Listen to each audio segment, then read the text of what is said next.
பல வருடங்களுக்கு முன்பு ஹரிதபுரம் என்ற ஒரு சிறிய கிராமம் இருந்தது. அந்த சேம் கிராமத்துல மோகன் என்ற ஒரு ஏழை மரக்கட்டைகள் வெட்டும் மனிதர் தனது மனைவி கௌரியுடன் வாழ்ந்தார்.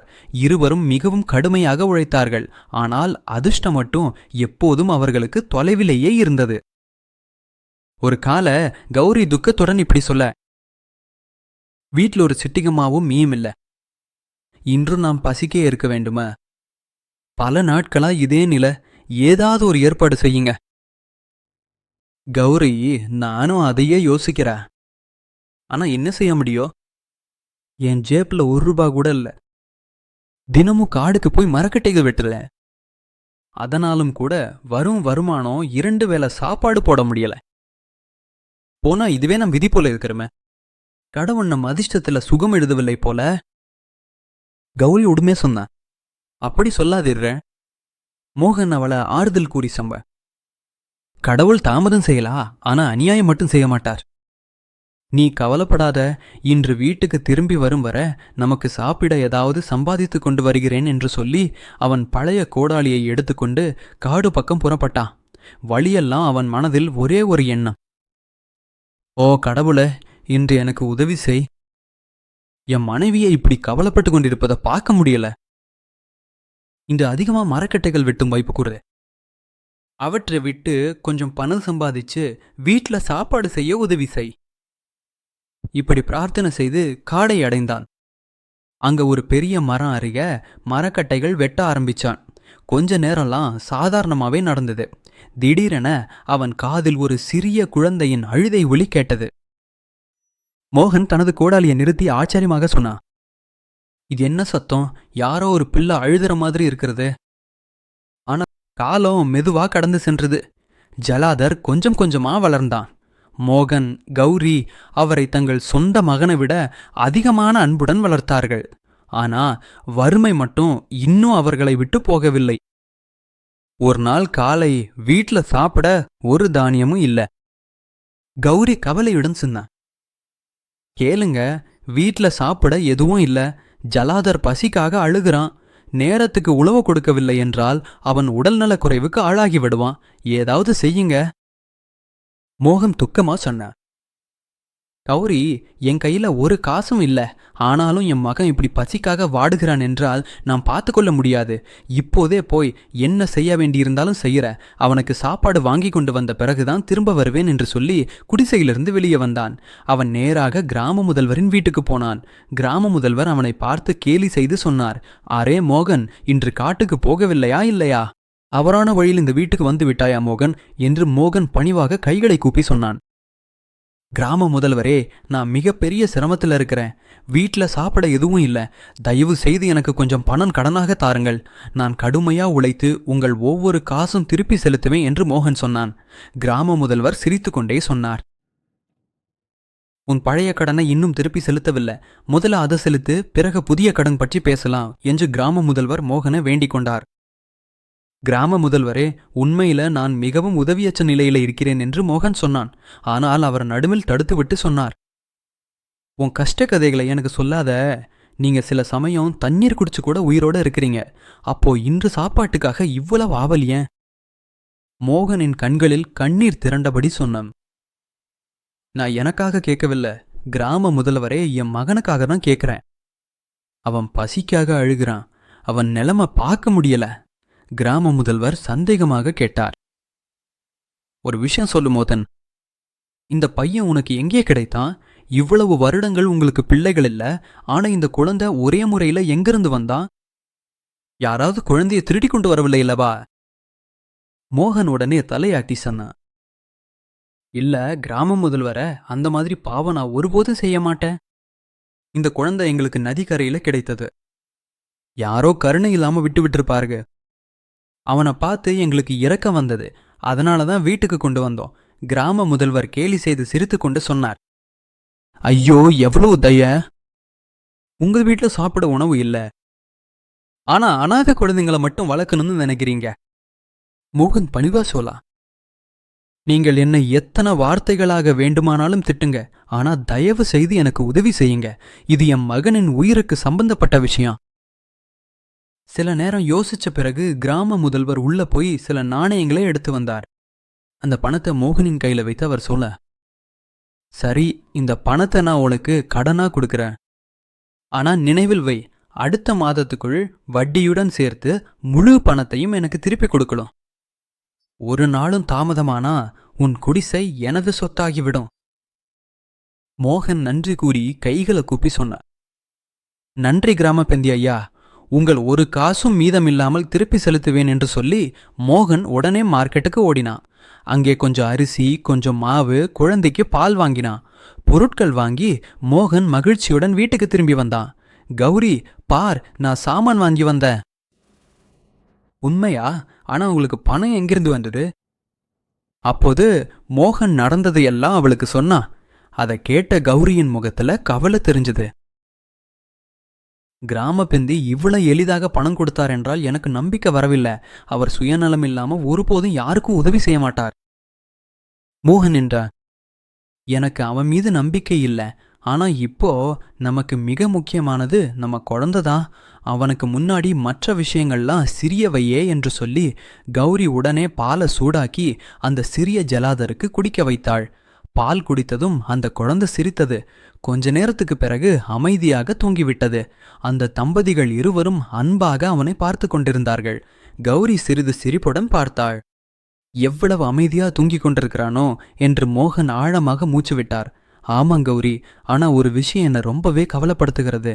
நாம நம்ம வயிறு நிறைக்கவே எவ்வளவு கஷ்டப்படுறோம். அப்படி இருக்கும்போது இந்த குழந்தையின் எதிர்காலத்தை எப்படி கட்டியெழுப்ப முடியும்?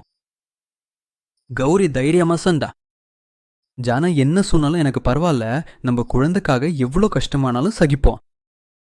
மோகனும் உறுதியாக சொன்னான், நான் ஒரு முடிவெடுத்து விட்டேன். இனிமேல் இதை விட அதிகமா உழைப்பேன். பகலோ இரவோ வேலை செய்வேன். ஆனா நம்ம பையனுக்கு ஒருபோதும் எந்த குறையும் வரவிட மாட்டேன். கௌரி தலையாட்டி கொண்டு, நானும் அதையே விரும்புகிறேன் என்றாள். நாம் பசிக்கிட்டாலும் பரவாயில்ல, ஆனா ஜலாதர் தேவைகள்ல ஒருபோதும் குறை இருக்கக்கூடாது. அந்த நாளிலிருந்து அந்த தம்பதிகள் இருவரும் தங்கள் வாழ்க்கையையே தங்கள் மகனுக்காக அர்ப்பணித்தார்கள். மோகன் ஒவ்வொரு நாளும் சூரியோதயத்திற்கு முன்பே காடுக்கு சென்று அரையிரவு ஆன பிறகு வீடு திரும்புவான். கௌரி வீட்டு பணிகளை சம்பாதிக்கும் போது ஜலாதரை காதலுடன் பார்த்து கொண்டாள். பலமுறை இருவரும் பாதி பசிக்கிட்டே இருந்து விடுவார்கள். ஆனா ஜலாதர் மட்டும் ஒருபோதும் பசிக்கிட்டு தூங்க விடவில்லை. காலம் மெதுவா நடந்தது. ஜலாதர் பெரியவனாக வளர்ந்தான். அவ சிரிப்புகளால் அந்த சிறிய குடிசை மகிழ்ச்சியா முழங்கியது. ஆனா மறுபுறம் கிராம முதியவரிடம் எடுத்த கடன் நாளுக்கு நாள் அதிகரிச்சுக்கிட்டே இருந்தது.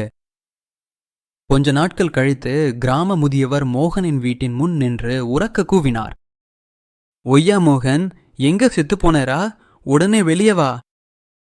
மோகன் பணிவுடன் வெளியே வந்து, கிராம முதல்வரே, என்ன மாதிரி ஏழை வீட்டுக்கு நீங்கள் வருவது எனக்கு ஒரு அதிர்ஷ்டம் என்று நினைக்கிறேன் என்றார். கிராம முதல்வர் கோபமாக, போதும், உன் இனிமையான வார்த்தைகள் உன்னிடமே வை. நான் உன் புகழ்ச்சிகள் கேட்க வரவில்லை. கால அவகாசம் முடிந்துவிட்டது. என் கடனை இப்போதே முழுமையாக செலுத்து, இல்லையெனில் உன் வீட்டை எனக்கு ஒப்படை என்றார். மோகன் கைகளை கூப்பி, தயவு செய்து என்மேல் கருணை காட்டுங்கள்னு என்றார். இந்த பழுதடைந்த குடிசைதான் எங்களுக்குள்ள ஒரே தங்கு இடம். இது கூட போய்விட்டால் என் மனைவி, என் மகனுடன் எங்கே போவேன்? இன்னும் கொஞ்ச நேரம் கொடுங்க. கடுமையா உழைத்து உங்கள் கடனை முழுமையாக திருப்பி செலுத்துகிறேன் என்றார். கிராம முதியவர் மெதுவா சிரித்து கொண்டு, உன் இரக்கம் கேட்கும் வார்த்தைகளை பலமுறை கேட்டிருக்கிறேன். ஒவ்வொரு முறையும் நீ நேரம் கேட்கிற, நானும் தருகிறேன் என்றார்.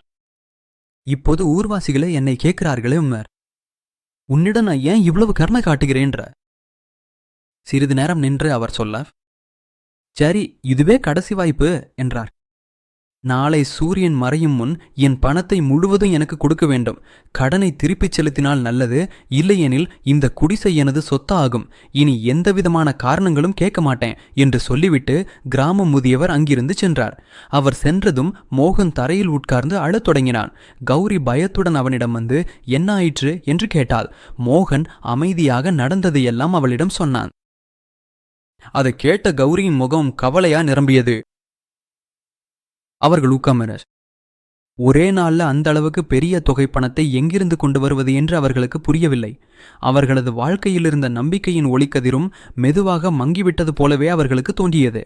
ஆனால் இந்த வார்த்தைகளை இன்னொருவர் கூட கேட்டார். அவன்தான் ஜலாதர். அந்த நேரத்திலேயே அவன் பெரியவனாக வளர்ந்து விட்டான்.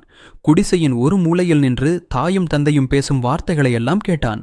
அவர்களின் உதவியற்ற நிலையை பார்த்து அவனது மனது உருகியது.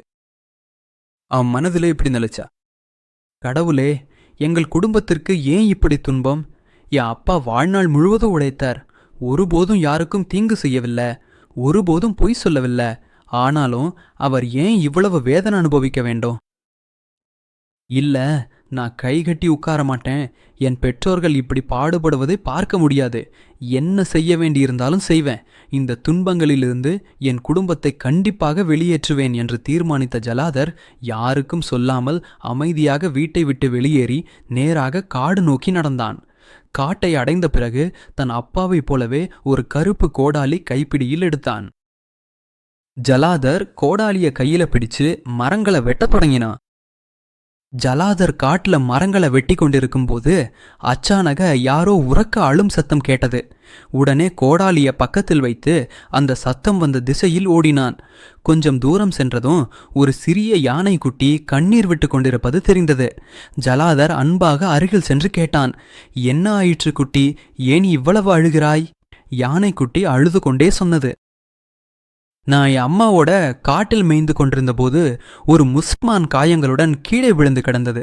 நாங்கள் அவளை பார்த்ததும், குழந்தைகளே, எனக்கு உதவி செய்யுங்கள், என்னை அந்த பக்கத்தில் உள்ள ஆற்று வரை கொண்டு செல்லுங்கள் என்று அவள் வேண்டினாள். என் அம்மாவுக்கு அவளுக்கு இரக்கம் வந்தது. ஒரு பெரிய பையில அந்த முஸ்ஸ உட்கார வைத்து தன் முதுகில் சுமந்து ஆற்றருகே கொண்டு சென்றாள். ஆனா ஆற்றில் இறக்கிவிட்டதும் அந்த முஸ்ஸிய அம்மாவின் காலைய பலமாக பிடித்து கொண்டாள். எவ்வளவு வேண்டி கேட்டாலும் எவ்வளவு இழுத்தாலும் அவள் விழவில்லை. நாங்கள் உதவி செய்த நமக்கே அவள் துரோகம் செய்தாள். இப்போது என் அம்மாவை எப்படி காப்பாற்றுவது என்று புரியவில்லை. நீ ஏன் எங்களுக்கு வழிகோட்டு?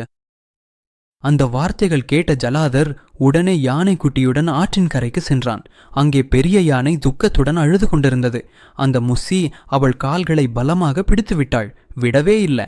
ஜலாதர் சிறிது நேரம் யோசித்தான். பிறகு ஒரே சிரிப்புடன் முஸ்ஸி பக்கம் திரும்பி சொன்னான், அத்து, உன்னை பார்த்தா ரொம்ப ஆச்சரியமா இருக்கிறது.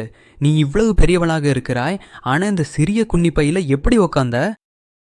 உண்மையில அது எப்படி சாத்தியமாயிற்றோ எனக்கு புரியவில்லை. முஸ்ஸி பெருமையாக சிரித்தாய். அதில் என்ன இருக்கிறது என்று இப்போதே உனக்கு காட்டுகிறேன் என்று சொல்லி உடனே யானையின் காலை விட்டுவிட்டு குன்னிப்பையின் அருகே சென்றாள். இப்படி உள்ளே புக வேண்டும் என்று சொல்லி மறுபடியும் அந்த பையில புகுந்து விட்டாள். அதே வாய்ப்புக்காக காத்திருந்த ஜலாதர் உடனே உரக்க கத்தினான், இன்னும் பார்த்து கொண்டிருக்கிறாயேண்டி, உடனே பைய பலமாக மிதி என்று சொன்னான். பெரிய யானை ஒரு நிமிஷமும் தாமதிக்காமல் தனது வலுவான காலை கொண்டு அந்த குன்னிப்பையை பலமாக மிதித்தது.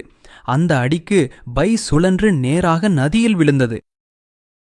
நதி ஓட்டம் பலமாக இருந்ததால அந்த மூட்டை தண்ணீர்ல அடிச்சு போய் காணாமல் போய்விட்டது. பெரிய யானை உயிர் அபாயத்திலிருந்து தப்பியது. யானை மகிழ்ச்சியில குதிச்சு ஆடினது. பெரிய யானை ஜலாதாரிடம் வந்து நன்றியுடன் சொன்னது, பாபு, உன் புத்தியால தான் என் உயிர் காப்பாற்றப்பட்டது. உன் உதவியை நான் எப்போதும் மறக்க மாட்டேன். உனக்கு ஒரு பரிசு கொடுக்க விரும்புகிறேன் என்று சொல்லி பல வருடங்களாக ஒரு ரகசிய இடத்துல வைத்திருந்த தங்க குச்சியை எடுத்து வந்து ஜலாதரின் கையில் வைத்தான். ஜலாதர் பணிவுடன் வணங்கி அந்த பரிசை ஏற்றுக்கொண்டான். மகிழ்ச்சியுடன் வீட்டிற்கு வந்து தங்க குச்சியை பார்த்த மோகன் ஆச்சரியப்பட்டா. இது உனக்கு எங்கே கிடைத்தது என்று கேட்டான். ஜலாதர் காடில் நடந்த சம்பவத்தை முழுமையாக விவரமாக சொன்னான். மோகனின் கண்களில் ஆனந்த கண்ணீர் மின்னியது. மறுநாள் அவர் அந்த தங்கக்குச்சியை நம்பி வந்த பணத்துடன் கடன் கொடுத்தவரிடமிருந்த அனைத்து கடமையும் அடைத்துவிட்டார். கடன் சுமையிலிருந்து விடுபட்ட குடும்பம் மீண்டும் மகிழ்ச்சியாக வாழத் தொடங்கியது.